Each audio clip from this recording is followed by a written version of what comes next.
E aí eu vi um homem chamado Pedro, e esse cara estava pescando. E de repente passa um homem no meio deles e fala: ei, você, segue-me. O texto fala que imediatamente ele deixou tudo e seguiu. O que quer dizer isso? Ele parou e falou assim: agora quem que vai cuidar da minha empresa? E a impressão que eu tenho é que era a voz. É que dentro dele algo disse: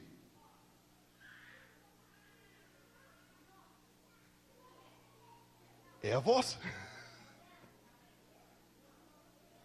Quem é que estava no Éden quando falou: Adão, onde está? De quem era aquela voz? Era a mesma pessoa. Logo, era a mesma voz. O que é o chamado? É quando dentro de você identifica: uau, eu nasci para ouvir essa voz. E quando você entende: uau, eu nasci para ouvir essa voz. Você não pensa, você não vai calcular: deixa eu ver quem que vai cuidar disso. Aí você me fala: não, mas a empresa de Pedro era pequena, não movimentava muito recurso. Aí vamos pegar Mateus. Mateus movimentava mais dinheiro, porque ele era cobrador de impostos. E de repente ele estava sentado movimentando dinheiro e alguém disse para ele: ei, você, segue-me. O que ele faz? Imediatamente larga tudo. Uau, cara. Isso é chamado. E eu queria encorajar você: não pense em fazer nada enquanto você não tiver convicção de que essa voz te chamou, filhão. De que essa voz penetrou você. E não te deu chance de pensar em mais nada a não ser dizer: eis-me aqui, a minha vida é sua, para sempre. Isso é chamado. E quando eu estou nele, tudo que eu fizer nele vai ser bom. Paulo fala em Coríntios que sejam abundantes, pois, na obra do Senhor, sabendo que no Senhor o vosso trabalho não é vão. Ele está querendo dizer: você pode fazer muita coisa, mas lembre que só no Senhor não é vão. O que eu faço nele tem vida, valor, sentido e significado. Eu quero te contar um exemplo de 2 homens para a gente entender isso na prática. O primeiro deles é Moisés. E todos nós conhecemos a história de Moisés. Foi tirado das águas, um homem que foi salvo com um propósito. Então todos nós fomos salvos para um propósito. E Moisés foi salvo para um propósito. E ele sabia, ele conhecia a história.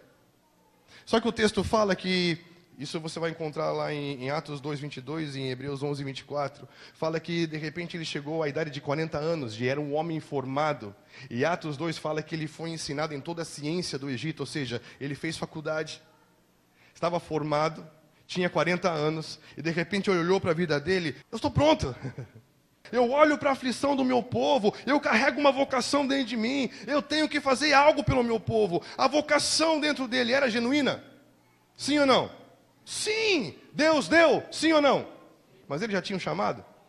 Não, e vocação sem chamado é igual frustração. Porque você cria expectativa de que as coisas vão dar certo e não dão. E aí ele foi cumprir a vocação dele. Eu vou fazer algo pelo meu povo, porque essa é a minha vocação. E ele foi tentar conciliar um egípcio e um hebreu. E enquanto ele conciliava os dois, ele matou um. E aí ele teve que esconder o corpo e fugiu para Midian. Sabe o que significa a palavra Midian? Conflito. E sabe qual era o momento em que o povo de Israel estava vivendo? Estava batendo a agenda de Deus, 400 anos. Era um momento decisivo de uma nova referência se levantar num tempo. Por quê? Porque Êxodo 1 fala que José e a geração de José tinha morrido.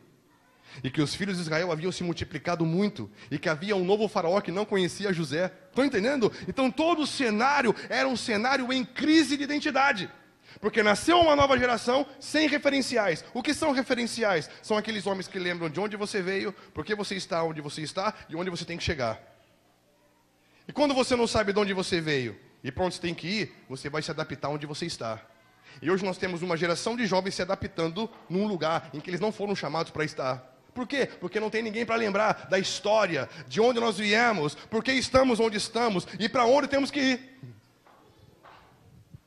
Enquanto há toda uma geração em crise de identidade, um homem que era o homem separado por Deus para ser a nova referência, foi tentar cumprir a vocação sem chamado. E isso gerou o quê? Frustração. E ele foi morar 39 anos num lugar chamado conflito. Mas a palavra a Abraão em Gênesis 15 foi de 400 anos. Quem perdeu a conta? Se eram 400, por que Êxodo 20 fala que foram 430? Porque o homem, que deveria ser o homem da agenda dos 400 anos, tentou cumprir a vocação antes de ter o seu chamado. E ele ficou 30 e poucos anos em conflito, e foi o tempo de atraso que gerou no propósito. Toda vez que você tenta cumprir vocação sem chamado, você traz atraso, porque Deus quer fazer num tempo e num lugar. E sabe o que aconteceu nesse tempo que ele estava em conflito? Ele teve um encontro num lugar chamado Monte Horebe. E sabe o que aconteceu ali? O chamado. E Deus fala com ele: ei, tira a sandália dos seus pés. Para de andar pelos seus próprios caminhos. Eu vou te explicar agora o meu plano para a sua vida. Uau! Quando ele tem uma experiência de chamado, de estar frente a frente com Deus, de reconhecer a voz, e ele dizer: agora eu entendi tudo. Deus só fala para ele: ei, o que você tem na sua mão? Um cajado. Ele fala: muito bem, dá para mudar o mundo com o que você tem na sua mão. Porque o chamado faz você entender que você não precisa de recurso. Porque o chamado te coloca nele, e nele tudo funciona. A única coisa que ele tinha que vencer era a sua própria frustração. Ei, eles não vão acreditar. Por quê? Porque eu já tentei e não deu certo. Porque vocação sem chamado é frustração. E ele teve que vencer a sua própria frustração, o seu próprio medo. Porque agora ele tinha um chamado, sabia o que fazer. Mas agora como que eu vou fazer se eu já tentei sem chamado e deu errado? Quando eu ouvi falar de um homem chamado Paulo. Atos 22 fala que Paulo foi um homem que foi ensinado aos pés de Gamaliel. Era a melhor escola rabínica da época. Era um homem incrível. Filipenses 4, ele fala... Filipenses 2 ou 4, não me recordo muito bem. Ele fala que ele era hebreus de hebreus, fariseu, quanto à lei irrepreensível. Um homem que olhou para a sua formação, para a sua estrutura, para o seu zelo. E ele falou assim: eu vou fazer algo que agrade a Deus na terra. Quem foi Saulo? Um homem cumprindo vocação sem chamado. Fazendo as coisas a partir da sua própria capacidade. Fazendo as coisas a partir do seu próprio projeto. Fazendo as coisas a partir do seu próprio pensamento. Fazendo as coisas a partir da sua própria força. Da sua própria escola, da sua própria teologia. E de repente, ele precisou ter uma experiência de chamado para que a vocação fizesse sentido. E isso aconteceu na estrada de Damasco.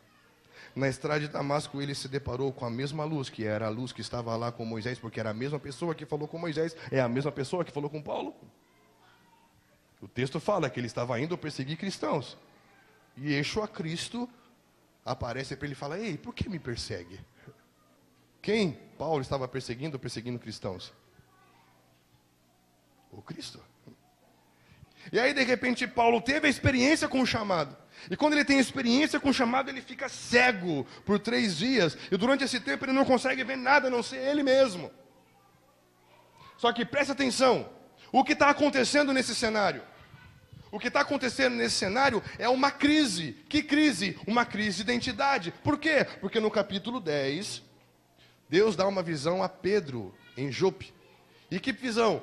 Animais quadrúpedes de 4 patas em lençóis de 4 pontas. Ou seja, vocês precisam lembrar que a grande comissão é de pregar o evangelho a toda criatura, a todos os homens. E eles só queriam pregar para judeus. Estavam numa crise de identidade. Enquanto ele estava nessa luta, não chame de imundo que eu chamei para ser santo. Não chame de imundo que eu chamei para ser santo. Enquanto Deus falava com Pedro... Entenda, a palavra é o verbo. Se Deus está falando aqui, ele já está movendo um monte de coisa em volta do que ele está falando. E ele está falando com Pedro e daqui a pouco já está saindo 2 homens da casa de Cornélio. Era um momento de mudança, era um momento em que a igreja de Jerusalém tinha que se abrir para um novo tempo, para um novo tipo de gente, para um novo tipo de operação, expandindo para tocar lugares nunca tocados antes. Esse era o momento da igreja. Enquanto a igreja estava nessa crise, havia em paralelo um homem cego e pensando: o que eu vou fazer da minha vida agora? E ele voltou para a terra natal dele, para Tarso, e ficou lá, quietinho, em crise. E aqui, a igreja vivendo um momento que precisava de alguém que entendesse esse tempo de avanço. Estamos juntos? Eu percebo que nós estamos vivendo, assim como nos dias de Moisés, como nos dias de Paulo, tempos em que muitas coisas estão mudando, em que uma geração espera por novos referenciais que vão apontar um caminho para o novo tempo. Só que esses homens que foram chamados para isso estão em crise. Por quê? Porque tentaram fazer coisas sem clareza de chamado, sem estar nele, sem depender dele, sem entender que o chamado é: ei, a minha vida é sua. Porque talvez, assim como Moisés, e assim como Paulo, e assim como muitos outros homens, você possa estar pensando assim: eu não quero mais me envolver com isso de novo.